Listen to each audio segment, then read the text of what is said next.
Ayoyoyoyo, Zion, we move. Ndị be anyị ekene m unu biko ka anyị ga-enu ntị n'onu n'ihe nwanne anyị nwoke bụ Mathias ndị Igbo kwuru gbasalụ ihe merụ between Mathias na dadi anyị bụ Daddy Ephraim na ndị Christian. Biko ka anyị ga-enye ya ntị n'onu wee n'ihe o kwuru gbasalụ ihe merụ. Biko chetakwa ka subscribe ọla anyị, cheta ka click like button ma comment na ọ bụ na onwe ihe ọ bụla iche ikwu gbasara okwu a ka comment ma on notification gị. Ngwa nene video.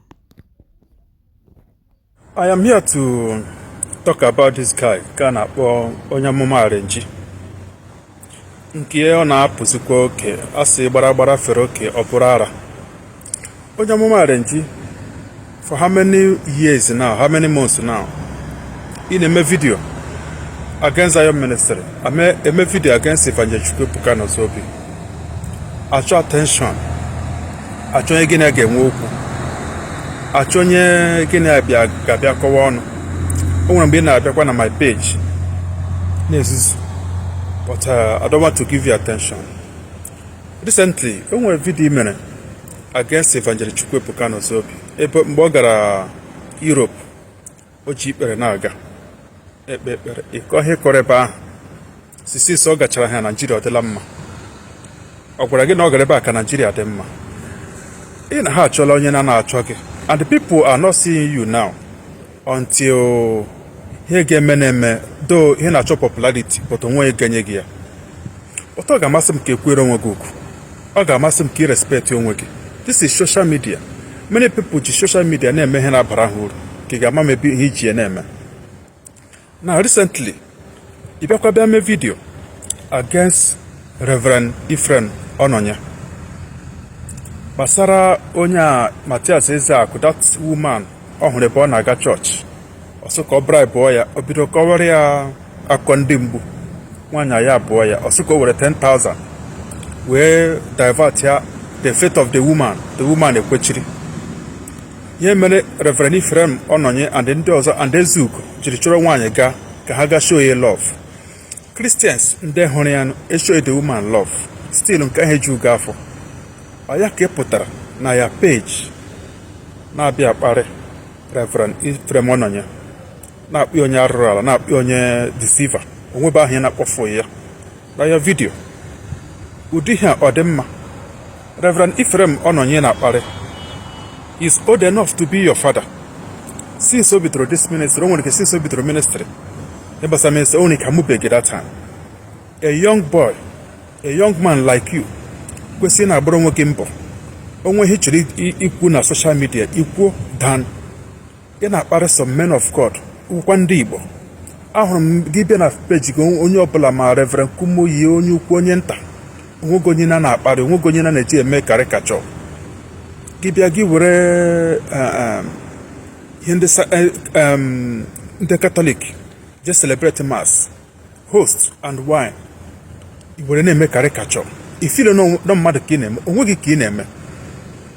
Mgbe egbubiri awụ mgbe ọ na-akpọnwụ hawa elulu ndị Igbo, nwanne m, ọtụtụ ndị mmadụ nọ na this social media wee na-emere onwe na-akpọrọ onwe ha ego ebiudu brand.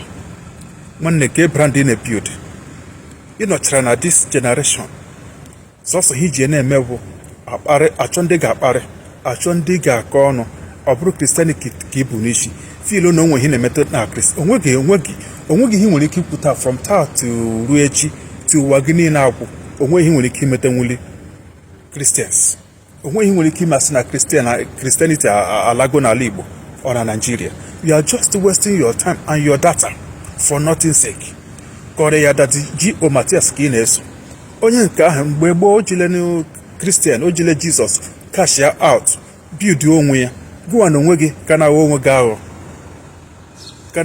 aghọ, ka na-apachi onwe gị apachi, eme onwe gị ihe ọjọọ si na ị na-eme Christianity. My dear, onwe Christianity ị na-eme. Ndị a niile na-akparị, if they come for you, ebee ka ị ga-enweta onwe gị ka ọnọdụ ị ga-anọ n'ime ya. Ọha ị ga na-ajụ onwe gị.